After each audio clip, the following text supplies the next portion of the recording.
welcome to the Sixth Report. Today I'm joined with Wes Hansen, CEO of Thunder Gold, to discuss their recent news. Wes, always a pleasure chatting with you. So Thunder Gold completed its option agreement with Mel Stewart, and you now hold 100% interest in the Tower Mountain property. So congratulations on that front. But what I want to know more about is this further acquisition of 49 mineral claims.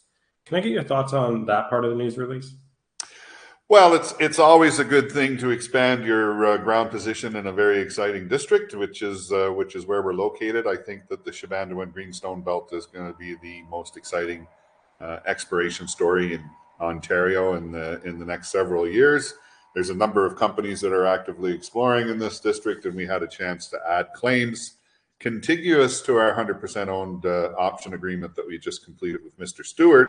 We were able to acquire those 49 claims and add about 20% to our land holding at basically a cost of $0.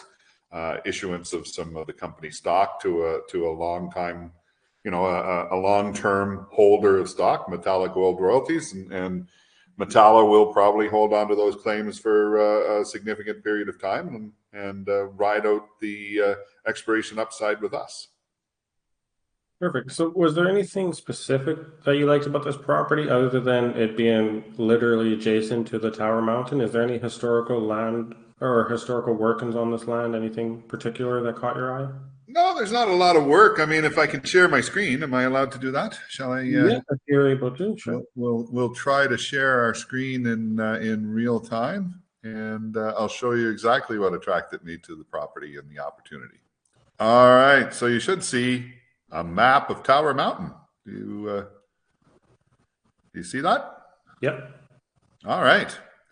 So this is the geology of the Tower Mountain property, and you can see in the center here is the Tower Mountain intrusive complex, and then surrounding that you have a series of volcanic and sedimentary host rocks. The gray rocks up here to the north are the Quetico sediments, and this is the contact between the Quetico sediments and the mafic intermediate volcanics and volcanoclastics that Delta is drilling much farther to the north. They're actually targeting this yellow conglomerate or coarse conglomerate or coarse, I'm struggling for the word, coarse sediment is what they describe in their press releases and part of their drill targets. So that's quite exciting. Everything seems to stair step down to the south towards Tower Mountain. And this blue line represents the Crayfish Fault, which is a deep-seated fault with probably the source of all of the gold that we're seeing at Tower Mountain. The intrusion, the pink colors and purple colors are the Tower Mountain intrusive complex. You can see our targets, our 24 targets are identified arrayed around that. And you can see our primary gold zone, which we've traced for 1,800 meters between the UV zone in the north and the D and 110 zones in the south, running parallel to the contact of the intrusive. So our original claim block is shown here in purple now. And I'm just going to shift that up a bit. It kind of goes off the geological map. Sadly, I haven't got everything digitized in, but you can see our original Stewart claim, which we just completed our option on and now own that on a 100% basis. And that's a red letter day at the mining company at Thunder Gold, because we no longer have to worry about option payments or missing an option payment. We've completed our mission, and we now own this 2,000 hectare block. And the new claims that we've acquired from Metalla, if you can see, those are shown here in green. Gotcha. So first and foremost, it cleans up. There was a gap in the claim block from Stewart, just a very small one, but this acquisition cleans that up. We've picked up property to the northwest, which is trending towards Delta. Sorry, trending towards the Delta deposit. It's on the opposite side of the fault. We see a lot of the government mapping demonstrates a lot of plastic structural features in here, folds and faults, and basically the presence of that soft deformation that is favorable largely in Archean greenstone belts, whereas our current gold zone is more of a brittle deformation result. It's fracture controlled, and we're not seeing much in terms of plastic deformation That's more or less typical of our Key and Greenstone belts. So quite excited about all that. And then we've also picked up some mafic to ultramafic rocks down here in the southern part of the claims, and another block of this. It's currently mapped as a Temiskaming sediment, and it's quite a distinctive unit. It's got jasper and different polymictic fragments. It's quite a distinctive unit, and we don't have a lot of information on that. But bottom line is we picked up some excellent prospective geological territory with we've got exposure to the crayfish fault. We've got lots of opportunity to go in here and do some additional geophysics and some drilling and see what everything turns up.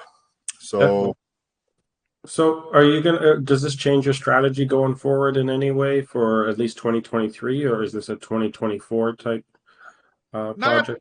Not in the foreseeable future. I mean, if I'm just going to flip on and turn and zoom in, this is our surface sampling data set that's basically driven by prospecting, and this is what identified the majority of the showings that are currently mapped. 24 showings. You can see there's significant gaps in this data set, but what you do see is a significant cluster around the bench, the Allen, and the A zone, which is of course one of our primary drill targets. You see a few scattered results over here at UV. Obviously, the larger circles with the hotter colors are higher grades, with the red are between 1 and 5 grams per ton, and the purples are greater than 5 grams per ton. So there's no information. That's one thing that leaps off the page right away. There's no information in these green areas because we didn't own those areas, obviously. Mm-hmm. So it'd be nice to do some prospecting in there. But if we turn on the targets, and I've just got to remember where my targets have gone. Why are you doing that? Would there be any permitting required to do any exploration work? No, not for basically going in and doing the prospecting work. The permitting for that is the permitting process comes into play where you start doing diamond drilling and such. And we will advise their local First Nations communities of our plans with regards to these properties and make sure that they're aware of what we're proposing to do. But it shouldn't really be an issue, assuming, of course, that forest fires don't interrupt the process. I'm just going to turn off the geology underlay because it sort of hides a lot of things when that's on. So you just bear with me here for a second.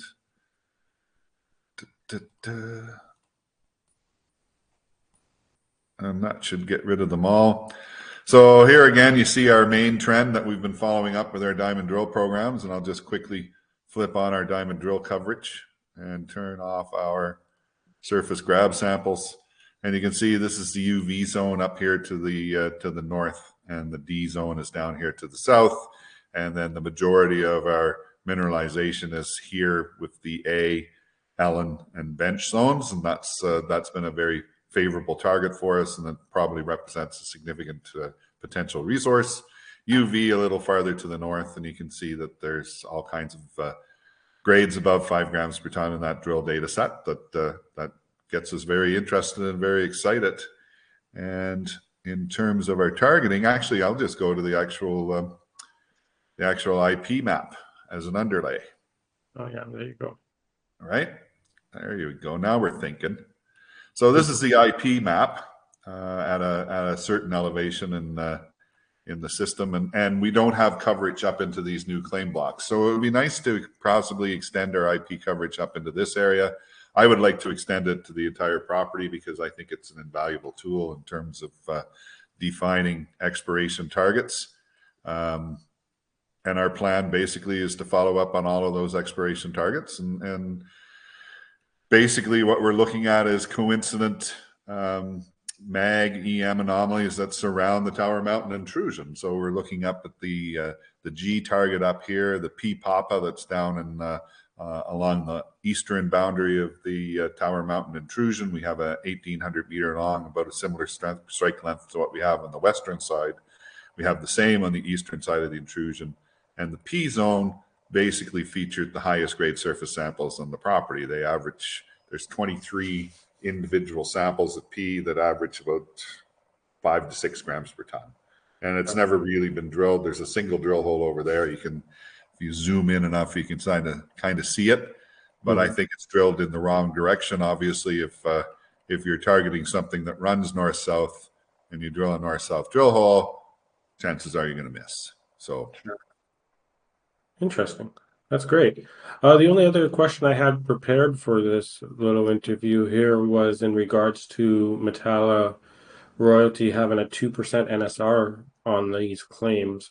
Is there a opportunity to buy back a percentage of that in the future? there is not. I mean, that was one of the we considered or we negotiated on that fact, and Metalla wasn't interested in providing that buyback option. So I don't think it's that much of a risk. I think currently, based on our current knowledge, we've got a lot of our center of gravity is kind of surrounding the Tower Mountain intrusion itself.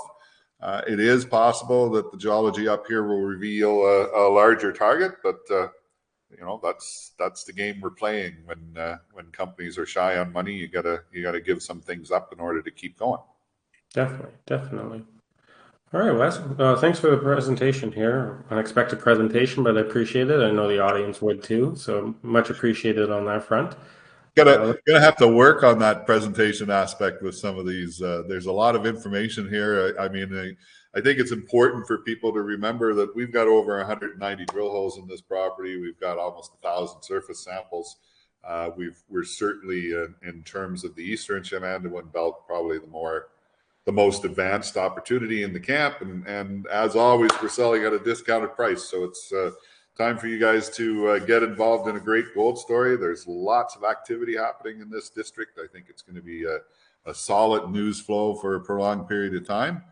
And we're looking forward for providing that. Definitely. So what's the best way to get a hold of you? Email, phone call? Email, phone calls through the website, www.thundergoldcorp.com. Of course, that's how you can get in touch with us and download our current corporate presentation. I think it's very posh. It's an enjoyable read, and it gives you a lot of information. Allows you as an investor to get your head wrapped around the opportunity. And the opportunity here is a large tonnage, low grade discovery at in a very favorable political jurisdiction, close to infrastructure, close to the city of Thunder Bay, in a resource-driven, focused part of Ontario. So there's a lot of positives about this project that I think will be beneficial to shareholders going forward in the future. Perfect. Thank you so much for your time. All right, Kyle. Good to talk to you. Take care.